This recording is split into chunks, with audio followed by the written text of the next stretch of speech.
भगवान प्रवचन माला के आरंभ में समाज के चरणों में अपना नवन निवेदित करते हैं। संत शिरोमणि कबीर का पद है, माया महाठगन हम जानी, त्रिगुण फांस लिए कर डोले, बोले मधुरी बानी, केशव के कमला हुई बैठी, शिव के भवन भवानी, पंडा के मूरत हुई बैठी, तीरथ में पानी, जोगी के जोगिन हुई बैठी, राजा के घर रानी, काहू के हीरा हुई बैठी, काहू के कौड़ी कानी, भक्तन के भक्ति हुई बैठी, ब्रह्मा के ब्रह्माणी, कहे कबीर सुनो भाई साधु, यह सब अकथ कहानी। भगवान कृपा पूर्वक इस पद का मर्म हमें बताएं।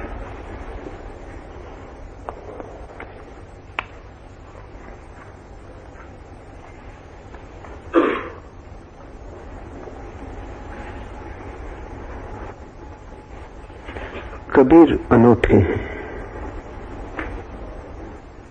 और प्रत्येक के लिए उनके द्वारा आशा का द्वार खुलता है, क्योंकि कबीर से ज्यादा साधारण आदमी खोजना कठिन, और अगर कबीर पहुंच सकते हैं तो सभी पहुंच सकते हैं। कबीर निपट गंवार है, इसलिए गंवार के लिए भी आशा है। बेपढ़े लिखे, इसलिए पढ़े लिखे होने से सत्य का कोई भी संबंध नहीं। जाति पाति का कुछ ठिकाना नहीं कबीर की। शायद मुसलमान के घर पैदा हुए, हिंदू के घर बड़े हुए, इसलिए जाति पाति से परमात्मा का कुछ लेना देना नहीं।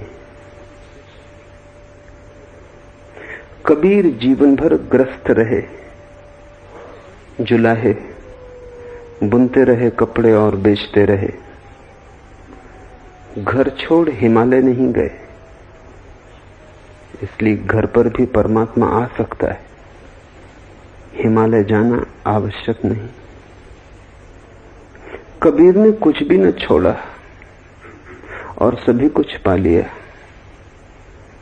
इसलिए छोड़ना पाने की शर्त नहीं हो सकती। और कबीर के जीवन में कोई भी विशिष्टता नहीं,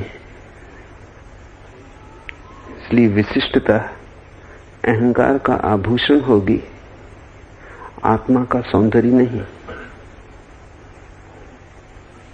कबीर न धनी है, न ज्ञानी है, न समादृत है, न शिक्षित है, न सुसंस्कृत है। कबीर जैसा व्यक्ति अगर परम ज्ञान को उपलब्ध हो गया तो तुम्हें भी निराश होने की कोई भी जरूरत नहीं। इसलिए कबीर में बड़ी आशा है। बुद्ध अगर पाते हैं तो पक्का नहीं कि तुम पा सकोगे। बुद्ध को ठीक से समझोगे तो निराशा पकड़ेगी, क्योंकि बुद्ध की बड़ी उपलब्धियां हैं पाने के पहले। बुद्ध सम्राट है, इसलिए सम्राट अगर धन से छूट जाए आश्चर्य नहीं, क्योंकि जिसके पास सब है उसे उस सब की व्यर्थता का बोध हो जाता है। गरीब के लिए बड़ी कठिनाई है धन से छूटना। जिसके पास है ही नहीं उसे व्यर्थता का पता कैसे चलेगा? बुद्ध को पता चल गया, तुम्हें कैसे पता चलेगा? कोई चीज व्यर्थ है, इसे जानने के पहले कम से कम उसका अनुभव तो होना चाहिए। तुम कैसे कह सकोगे कि धन व्यर्थ है? धन है कहां?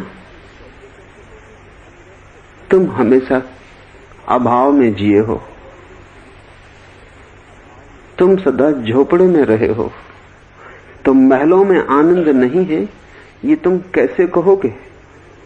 और तुम कहते भी रहो तो भी ये आवाज तुम्हारे हृदय की आवाज न हो सकेगी। ये दूसरों का सुना हुआ सत्य होगा और गहरे में धन तुम्हें पकड़े ही रहेगा। बुद्ध को समझोगे तो हाथ पैर ढीले पड़ जाएंगे। बुद्ध कहते हैं स्त्रियों में सिवाय हड्डी मांस मज्जा के और कुछ भी नहीं, क्योंकि बुद्ध को सुंदरतम स्त्रियां उपलब्ध थी। तुमने उन्हें केवल फिल्म के पर्दे पर देखा है। तुम्हारे और उन सुंदरतम स्त्रियों के बीच बड़ा फासला है। वे सुंदर स्त्रियां तुम्हारे लिए अति मनमोहक हैं। तुम सब छोड़कर उन्हें पाना चाहोगे, क्योंकि जिसे पाया नहीं है वो व्यर्थ है। इसके जानने के लिए बड़ी चेतना चाहिए। कबीर गरीब है और जान गए ये सत्य कि धन व्यर्थ है। कबीर के पास एक साधारण सी पत्नी है और जान गए कि सब राग रंग, सब वैभव विलास, सब सौंदर्य मन की ही कल्पना है।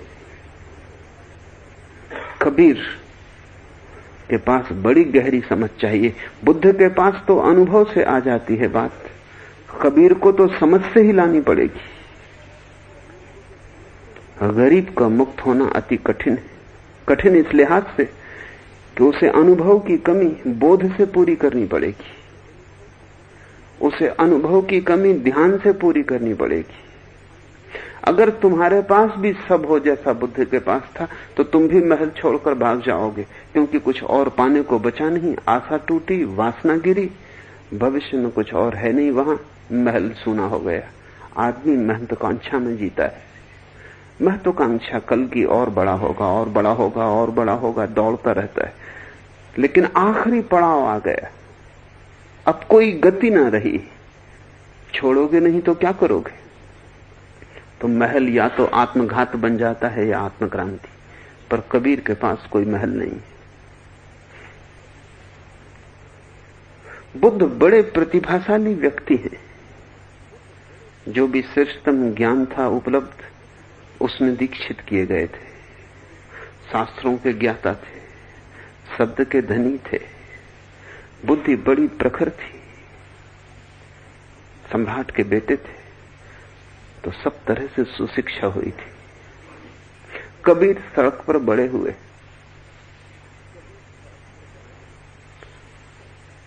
कबीर के माँ बाप का कोई पता नहीं। शायद कबीर नाजायज संतान हो तो मां ने उसे रास्ते के किनारे छोड़ दिया था बच्चे को पैदा होते ही, इसलिए मां का कोई पता नहीं। कोई कुलीन घर से कबीर आए नहीं। सड़क पर ही पैदा हुए जैसे, सड़क पर ही बड़े हुए जैसे भिखारी होना पहले दिन से ही भाग्य में लिखा था। ये भिखारी भी जान गया कि धन व्यर्थ है, तो तुम भी जान सकोगे। बुद्ध से आशा नहीं बंधती। बुद्ध की तुम पूजा कर सकते हो, फासला बड़ा है, लेकिन बुद्ध जैसा होना तुम्हें मुश्किल मालूम पड़ेगा। जन्मों जन्मों की यात्रा लगेगी। लेकिन कबीर और तुमने फासला जरा भी नहीं। कबीर जिस सड़क पर खड़े शायद तुमसे भी पीछे खड़े, और अगर कबीर तुमसे भी पीछे खड़े होकर पहुंच गए तो तुम भी पहुंच सकते हो। कबीर जीवन के लिए बड़ा गहरा सूत्र हो सकते हैं। इसे तो पहले स्मरण में ले लें। इसलिए कबीर को मैं अनूठा कहता हूं। महावीर सम्राट के बेटे हैं। कृष्ण भी, राम भी, बुद्ध भी, वे सब महलों से आए। कबीर बिल्कुल सड़क से आए। महलों से उनका कोई भी नाता नहीं। कहा है कबीर ने कि कभी हाथ से कागज और स्याही छुई नहीं। मसी कागज छुओ न हाथ। ऐसा अपढ़ आदमी जिसे दस्तखत करने भी नहीं आते, इसने परमात्मा के परम ज्ञान को पा लिया। बड़ा भरोसा बनता है। तब इस दुनिया में अगर तुम वंचित हो तो अपने ही कारण वंचित हो, परिस्थिति को दोष मत देना। जब भी परिस्थिति को दोष देने का मन में भाव उठे, कबीर का ध्यान करना। कम से कम मां बाप का तो तुम्हें पता है, घर द्वार तो है, सड़क पर तो पैदा नहीं हुए, हस्ताक्षर तो कर लेते हो, थोड़ी बहुत शिक्षा हुई है, हिसाब किताब रख लेते हो, वेद कुरान गीता भी थोड़ी पढ़ी है। न सही बहुत बड़े पंडित, छोटे मोटे पंडित तो तुम भी हो ही। तो जब भी मन होने लगे परिस्थिति को दोष देने का कि पहुंच गए होंगे बुद्ध, सारी सुविधा थी उन्हें, मैं कैसे पहुंचूं, तब कबीर का ध्यान करना। बुद्ध के कारण जो असंतुलन पैदा हो जाता है कि लगता है हम न पहुंच सकेंगे, कबीर तराजू के पलवे को जगह पर ले आते हैं। बुद्ध से ज्यादा कारगर हैं कबीर। बुद्ध थोड़े से लोगों के काम के हो सकते हैं, कबीर राजपथ है। बुद्ध का मार्ग बड़ा संकीर्ण है, उसमें थोड़े ही लोग पा सकेंगे, पहुंच सकेंगे। बुद्ध की भाषा भी उन्हीं की है, चुने हुए लोगों की। एक एक शब्द बहुमूल्य है, लेकिन एक एक शब्द सूक्ष्म है। कबीर की भाषा सबकी भाषा है, बेपढ़े लिखे आदमी की भाषा है।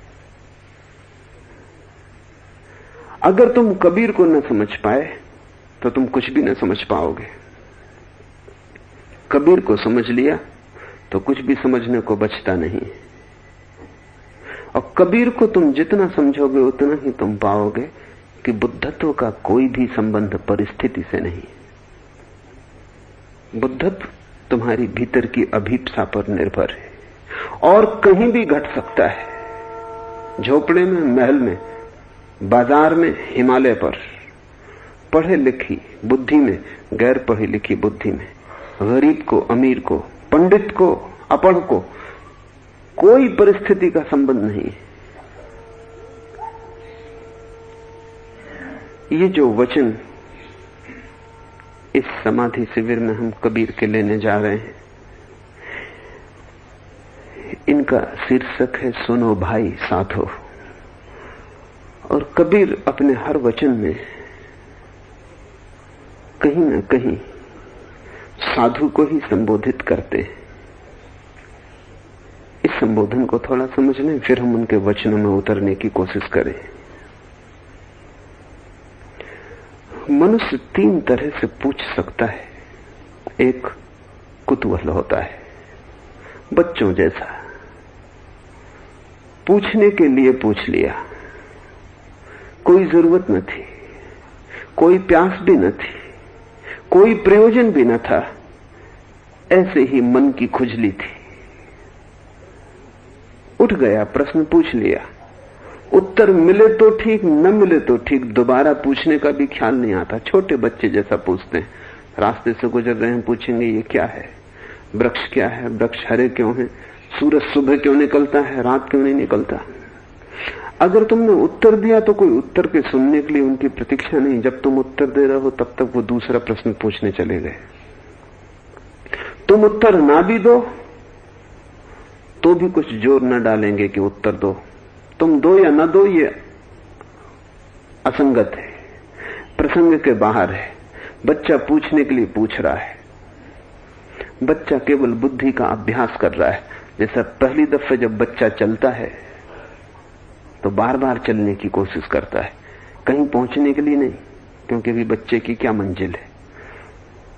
अभी तो चलने में ही मजा लेता है, अभी तो पैर चला लेता है, इससे बड़ा प्रसन्न होता है, नाचता है कि मैं भी चलने लगा। अभी चलने का कोई संबंध मंजिल से नहीं है, अभी चलना अपने आप में ही अभ्यास है। ऐसा ही बच्चा जब बोलने लगता है तो सिर्फ बोलने के लिए बोलता है, अभ्यास करता है, उसके बोलने में कोई अर्थ नहीं है। पूछना जब सीख लेता है तो पूछने के लिए पूछता है, पूछने में कोई प्रश्न नहीं है, सिर्फ कुतूहल है। तो एक तो उस तरह के लोग हैं, वे बचकाने हैं जो परमात्मा के संबंध में भी कुतूहल से पूछते हैं। मिले उत्तर ठीक, न मिले उत्तर ठीक, और कोई भी उत्तर मिले उनके जीवन में उस उत्तर से कोई भी फर्क न होगा। तुम ईश्वर को मानते रहो तो तुम वैसे ही जियोगे, तुम ईश्वर को न मानो तो भी तुम वैसे ही जियोगे। ये बड़ी हैरानी की बात है कि नास्तिक और आस्तिक के जीवन में कोई फर्क नहीं होता। तुम जीवन को देख के बता सकते हो कि यह आदमी आस्तिक है या नास्तिक है। नहीं, तुम्हें पूछना पड़ता है कि क्या आप आस्तिक हैं या नास्तिक। आस्तिक और नास्तिक के व्यवहार में रत्ती भर का कोई फर्क नहीं होता। वैसा ही बेईमान वो, वैसा ही दूसरा, वे सब चचेरे मौसेरे भाई हैं, कोई अंतर नहीं है। एक ईश्वर को मानता है, एक ईश्वर को नहीं मानता। इतनी बड़ी मान्यता और जीवन में रत्ती भर भी छाया नहीं लाती, कहीं कोई रेखा नहीं खींचती। दुकानदारी में वो उतना ही बेईमान है जितना दूसरा, बोलने में उतना ही झूठा है जितना दूसरा। न इसका भरोसा किया जा सकता न उसका।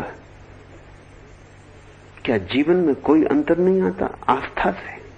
तो आस्था दो कौड़ी की है, तो आस्था कुतूहल से पैदा हुई होगी, वो बचकानी है। ऐसी बचकानी आस्था को छोड़ देना चाहिए। सबसे सतह पर कुतूहल है, दूसरे थोड़ी गहराई बढ़े तो जिज्ञासा पैदा होती।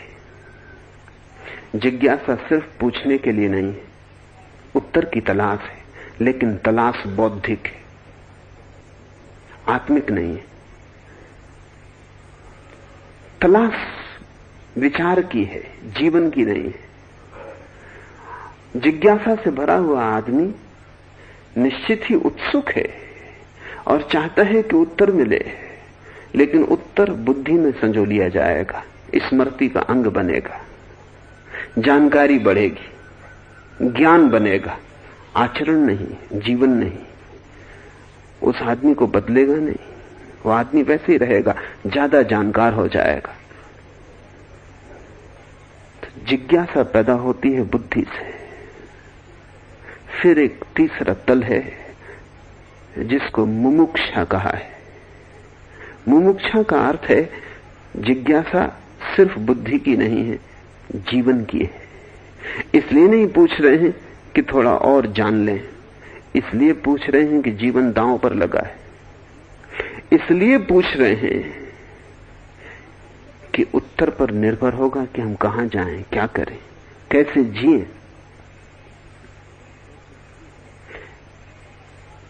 एक प्यासा आदमी पूछता है पानी कहां है।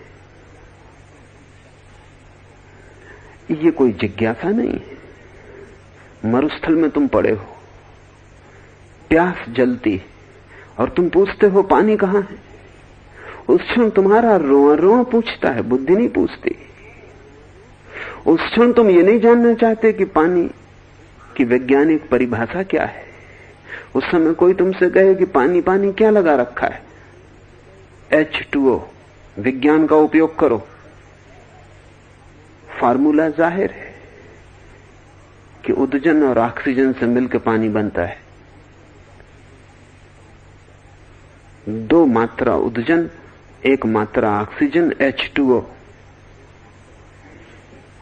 लेकिन जो आदमी प्यासा है उसे इससे कोई फर्क नहीं पड़ता कि पानी कैसे बनता है, ये सवाल नहीं। पानी क्या है ये भी सवाल नहीं। ये कोई जिज्ञासा नहीं है पानी के संबंध में जानकारी बढ़ाने के लिए। यहां जीवन दांव पर लगा है। अगर पानी नहीं मिलता घड़ी भर और तो मृत्यु होगी। पानी पर ही जीवन निर्भर है। मृत्यु और जीवन का सवाल है। मुमुक्षा का अर्थ है जिज्ञासा केंद्र पर पहुंच गई। अब हमारे लिए ये सवाल ऐसा नहीं कि ईश्वर है या नहीं, पूछ लिया बच्चों जैसा या पूछ लिया दार्शनिकों जैसा। एक बुद्धिगत सवाल, बुद्धिगत उत्तर खोजने में लग गए, शास्त्रों में गए।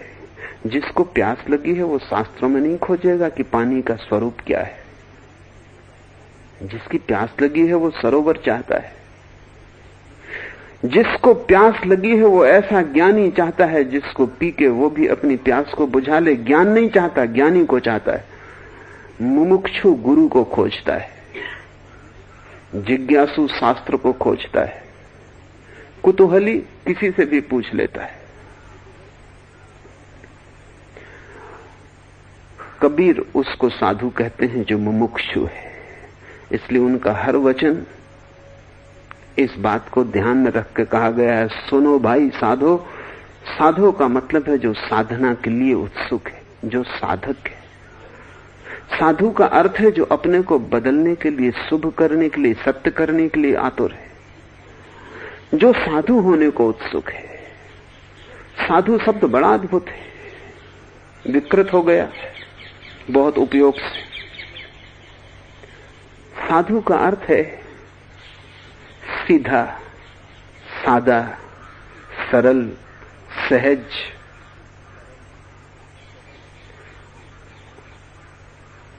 साधु शब्द की बड़ी भाव भंगिमाएं हैं और सीधा, सादा, सरल, सहज यही साधना है। इसलिए कबीर कहते हैं साधो सहज समाधि भली। सहज हो रहो, सरल हो जाओ। थोड़ा समझ लेना जरूरी है, क्योंकि हम बहुत से लोगों को जानते हैं जो सरल होने की चेष्टा में ही बड़े जटिल हो गए। सरल होने की ही चेष्टा में चले थे और उलझ गए। एक मेरे मित्र हैं, लोग उन्हें साधु कहते हैं, मैं उन्हें असाधु कहता हूं, क्योंकि वो सीधे साधे जरा भी नहीं। अगर सुबह उन्हें दूध दो तो वे पहले पूछते हैं गाय का कि भैंस का, क्योंकि भैंस का दूध वे नहीं पीते। शुद्ध हिंदू है, गाय का ही पीते, और गाय का ही नहीं पीते, सफेद गाय का पीते।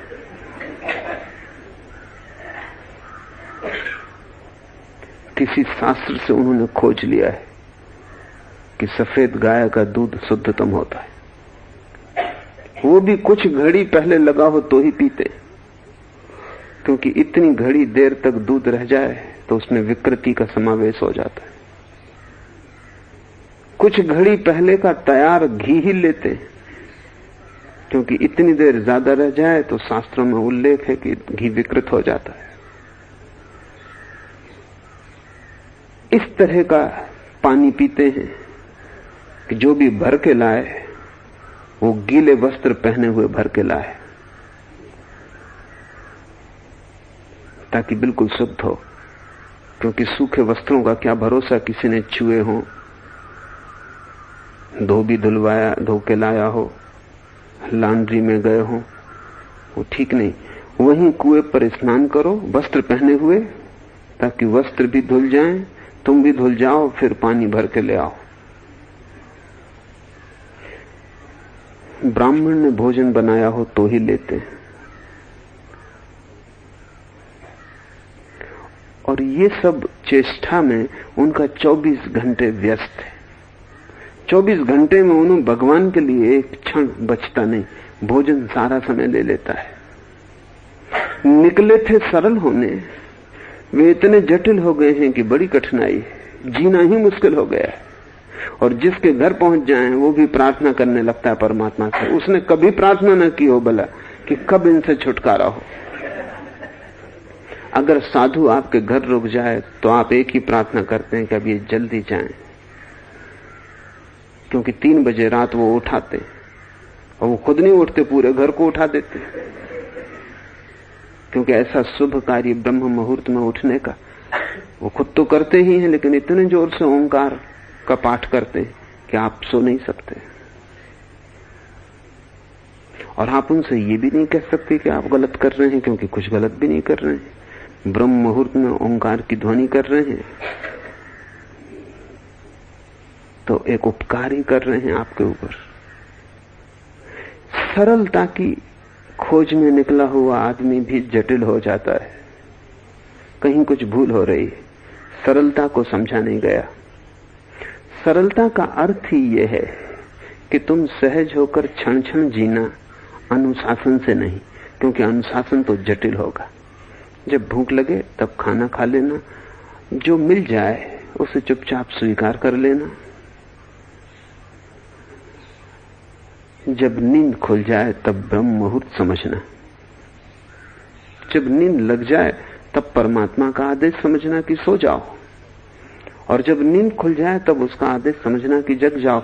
अपनी तरफ से कुछ भी मत करना, उस पर ही छोड़ देना जो तेरी मर्जी, क्योंकि तुम कुछ भी करोगे तो जटिलता खड़ी कर लोगे। तुम जो भी करोगे मन से ही करोगे, और मन जटिलता का यंत्र है, वो उसी में से उपद्रव निकाल लेगा। फिर उपद्रव बढ़ता जाता है, फिर उसका कोई अंत नहीं है। और जिनको तुम साधु कहते हो वो साधु कम और असाधु ज्यादा हो जाते हैं, क्योंकि साधु का मूल अर्थ सादगी, सीधापन खो जाता है। हमने सादगी के दूसरे ही अर्थ कर लिए हैं। सादगी का हम मतलब लेते हैं कि जो आदमी एक ही लंगोटी पे रहता है वो सादगी, लेकिन जो आदमी एक ही लंगोटी पे रहता है उसका आपको पता है कि उसका अपनी लंगोटी पर इतना मोह होता है जितना कि सम्राट का अपने साम्राज्य पर नहीं होगा भी, क्योंकि अब मोह को और कोई जगह न बची। सारा मोह लंगोटी पर ही लग जाएगा। लंगोटी और साम्राज्य का तो कोई सवाल नहीं है, सवाल तो मोह का है। सम्राट का मोह तो विस्तीर्ण होता है, बटा होता है। भिखारी का मोह संकीर्ण होता है, एक ही जगह केंद्रित होता है। और अगर कोई गौर से देखे तो पाएगा कि भिखारी का मोह ज्यादा खतरनाक होता है, क्योंकि अनबटा होता है, घना होता है, सघन होता है, एक ही चीज पे सब दांव लगा होता है। लंगोटी खो जाए तो भिखारी आत्महत्या कर लेगा, क्योंकि वही सब कुछ था। ऊपर से देखने पर लगता था कि सादगी है, लेकिन सादगी के पीछे बड़ी जटिलता छिपी थी।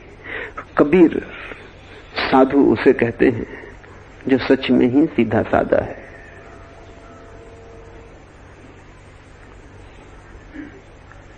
ज्ञानी हो गए, निर्वाण को पा लिया, परम सत्य की अनुभूति हो गई, तो भी कपड़ा बुनना जारी रखा। लोगों ने पूछा भी कबीर को, सैकड़ों उनके भक्त थे, उन्होंने कहा भी कि अब ये शोभा नहीं देता कि आप जैसा परम ज्ञानी और कपड़े बुने दिन भर और बाजार में बेचने जाए, हमको भी लज्जा आती है। कबीर ने कहा, जब परमात्मा इतना बड़ा ताना बाना बुनता है संसार का और लज्जित नहीं होता, तो मैं गरीब छोटा सा ही काम करता हूं, क्यों लज्जित हूं? जब परमात्मा इतना बड़ा संसार बुनता है, जुलाहा ही है परमात्मा, मैं भी जुलाहा, मैं थोड़ा छोटा जुलाहा, वो जरा बड़ा जुलाहा, और जब उसने छोड़ के नहीं भाग गया, मैं क्यों भागूं? मैंने उस पर ही छोड़ दिया जो उसकी मर्जी। अभी उसका आदेश नहीं मिला कि बंद कर दो। वो जीवन के अंत तक बूढ़े हो गए तो भी बाजार बेचने जाते रहे, लेकिन उनके बेचने में भी बड़ा भेद था, साधुता थी। कपड़ा बुनते थे तो वो बुनते वक्त राम की धुन करते रहते, इधर से ताना उधर से बाना डालते तो राम की धुन करते रहते।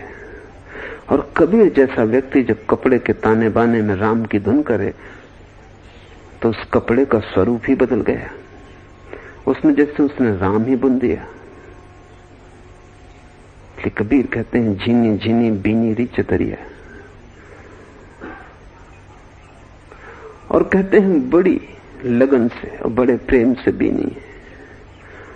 और जब जाते बाजार में तो ग्राहकों से वो कहते कि राम तुम्हारे लिए ही बुनी है और बहुत संभाल के बुनी है। उन्होंने कभी किसी ग्राहक को राम के सिवा और दूसरा संबोधन नहीं किया। ये ग्राहक राम है, ये इसी राम के लिए बुनी है। ये ग्राहक ग्राहक नहीं है और कबीर कोई व्यवसायी नहीं। कबीर व्यवसाय करते रहे और सादे हो गए। उन्होंने सादगी को अलग से नहीं साधा, अलग से साधोगे कि जटिल हो जाएगी। सादगी साधी नहीं जा सकती, समझ सादगी बन जाती है।